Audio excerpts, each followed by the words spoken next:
I'm just using a flat 1-inch brush, blending in all these yummy dark colours with the yellow as well. So basically, with acrylics, you want to start painting dark to light. So just go for it for this first stage. You know, you can be really expressive, just paint on some really gorgeous dark colours, blend them with a big brush and just have some fun. So once you finish your background, allow it to dry before you paint the next stage. So here I am, I've squeezed out some colours. I've got some yellow ochre, some cadmium yellow, cadmium red, some crimson, burnt sienna, Paynes grey, cyan blue and white, and I'll put some alternative colours in the description below as well. So once you've squeezed out your colours, you can start blending your paint.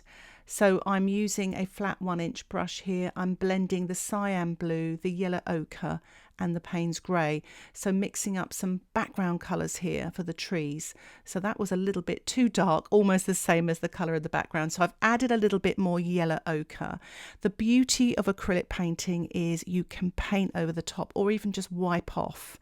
If you see that you don't like something, you can just wet your paper towel and wipe it off. So I'm just adding a little bit more yellow ochre here and just painting some slightly lighter tonal values in this background here, just to start building up the details.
So as you can see there, I added a little bit more of the burnt sienna and yellow to the background, and now I'm adding this colour in the foreground area as well, using this flat 1-inch brush, just flicking the brush around to make sort of textured leaf sort of shapes there. Added a little bit more burnt sienna, so you can just gradually build up these colours, working dark to light, painting in these mid-tones here.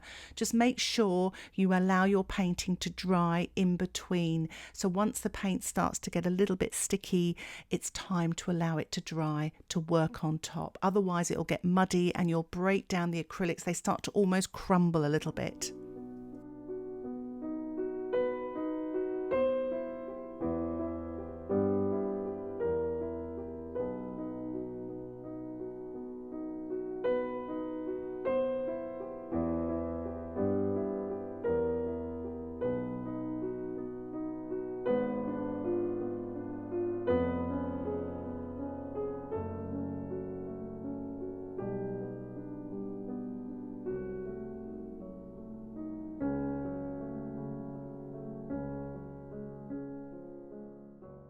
I love painting in this way. It's a very impressionist style of painting. So as you saw there, I added yellow and red to make an orangey colour, but I'm also painting in some really dark brown warm colours in the corners here, pretty much following the photograph but just blurring it a little bit more. So I'm just painting a little bit of this dark back into the background here where I sort of overdid some of the lighter mid-tone colours. So I'm using Paynes grey, bit of burnt sienna, and just painting a little bit more dark back into the background. But as you can see, I did those sort of darker sort of shadow colours in the foreground area as well.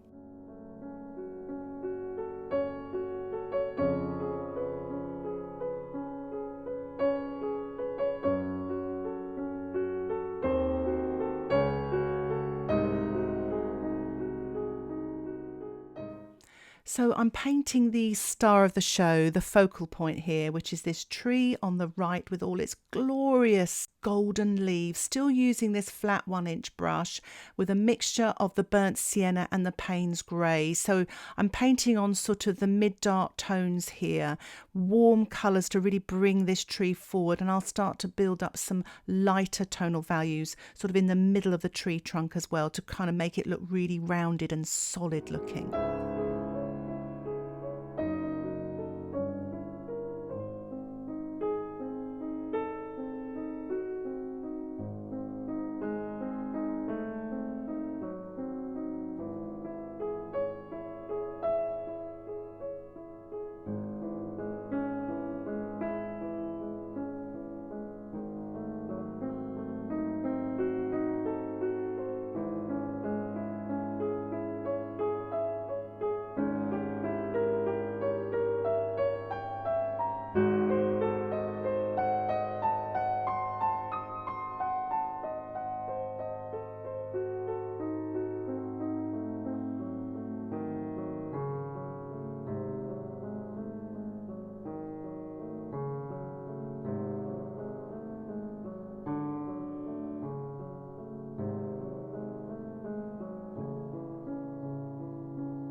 So starting to work really on the details now, adding the sort of darker shadows in the leaves and on the foreground leaves as well.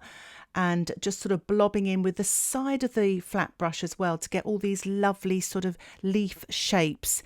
It's a very impressionist way of working. I'm not trying to copy the exact shape of the leaves. I just want to give an impression. So if you half closed your eyes, you know, it kind of gives you that look and that impression from the photograph. So let your brush dance around the paper using the Paynes grey, the burnt sienna, and you can gradually start adding lighter colours. I would suggest allow your painting to dry before you do that as well, to make sure that you don't sort of muddy the colours or pick up the dark colours. So you paint those lighter tonal values on top, wet on dry.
You can see I'm slowing down in places there just to put those little lighter accents there of colour, of the yellow with a touch of red.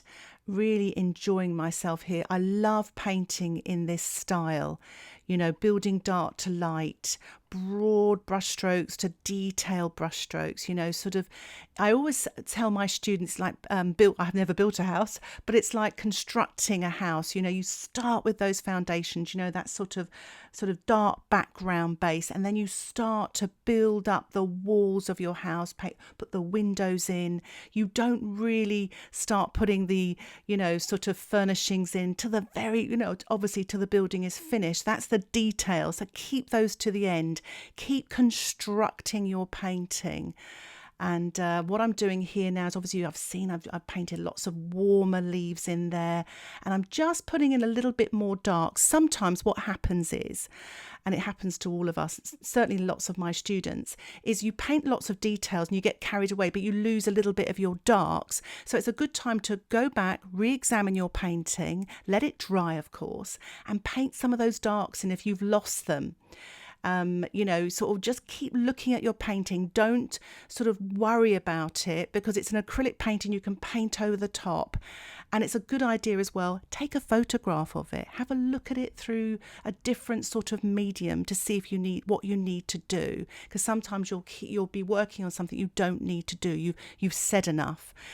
You may have noticed I've introduced some white titanium paint, and I've swapped to a smaller brush, and I'm just painting some very, very sort of light colours on the side of those sort of dark trees in the background. I don't want them to come forward too much. I want them to be subtle, because they are in the background, and as you can see in the photograph, they're quite subtle. And I certainly don't want it to take away the sort of limelight of my star of the show, the tree on the right. So I've mixed up some of the cyan blue, some white and Paynes grey to keep it really subtle and soft. But I'm working now on the star of the show here. Sometimes the light from above there that I'm working with, sort of, because the acrylics sometimes can be quite shiny, you probably can't quite see what I'm doing there. It's a bit overexposed, but I'm adding a little bit of the yellow, bit of burnt sienna and a touch of white just to the middle part of that tree, to the right hand side, to show the light there, using a small round brush to get the detail, and just working here and there in the background as well, just to build up a bit of background detail, adding some branches as well, using some Paynes grey and burnt sienna.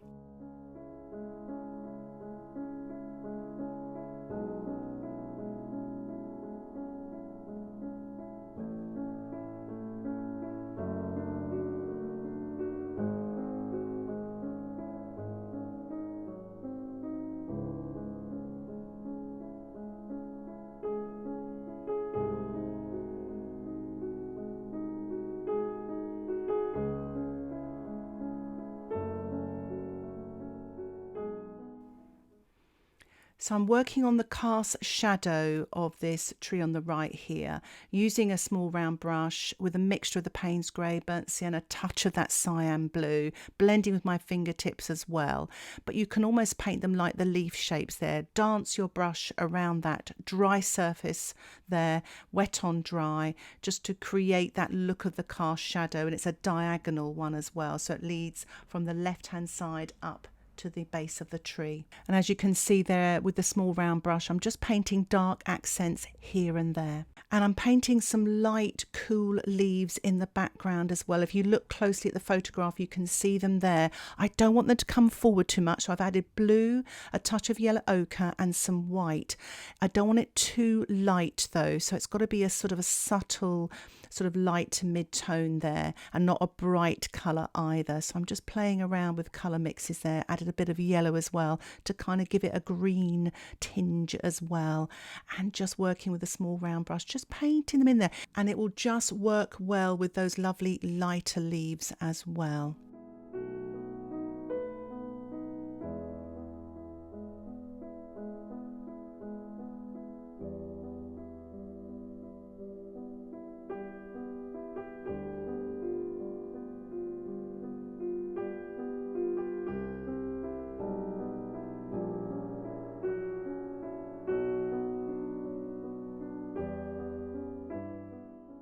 So I'm just mixing up some of the light tonal value for this star of the show, this tree here, using a small round brush. And as you can see, the palette is keeping my paints from drying out, which is fantastic.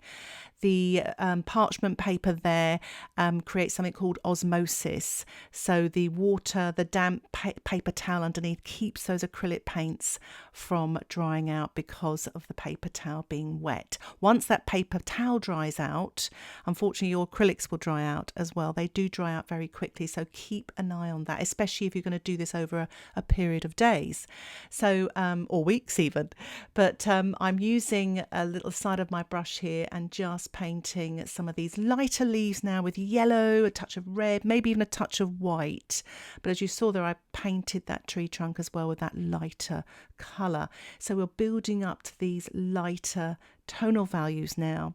Remember, have your brush dancing. You don't have to use a flat brush like this. Use something that you feel comfortable using and that creates some really nice marks, marks that please your eye and that work for you. Use your favourite brush that you get the most out of. I love using flat brushes in acrylic painting.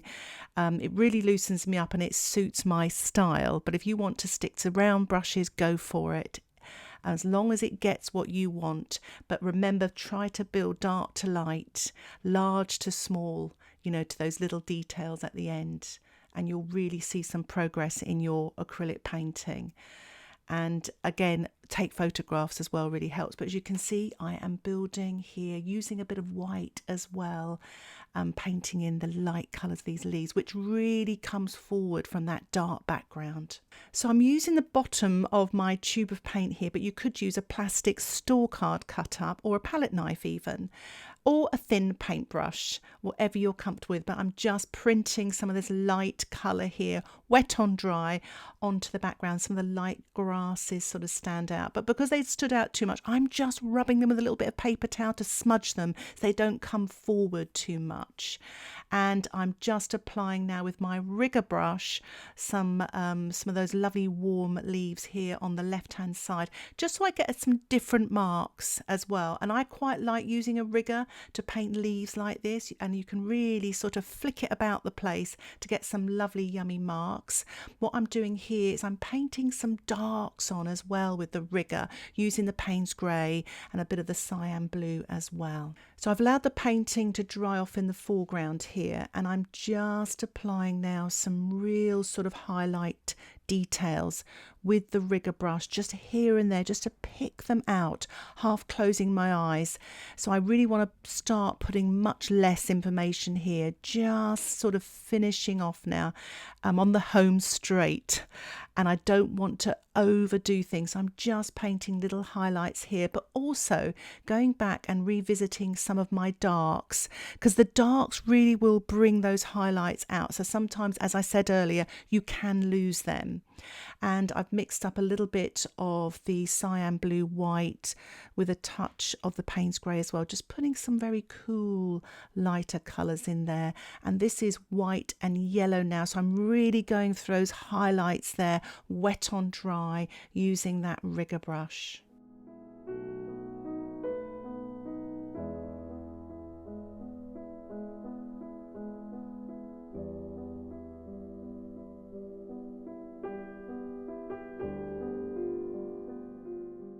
I'm just finishing off now with a few more warmer sort of marks in the trees. As you saw there, I put some lighter grasses in the distance to finish off my painting.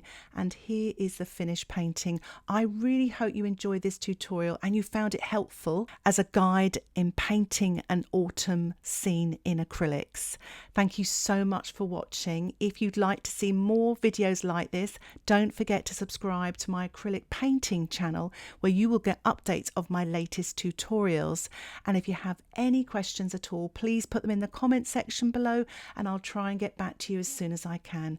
Thank you so much for watching again. Happy painting. Bye for now.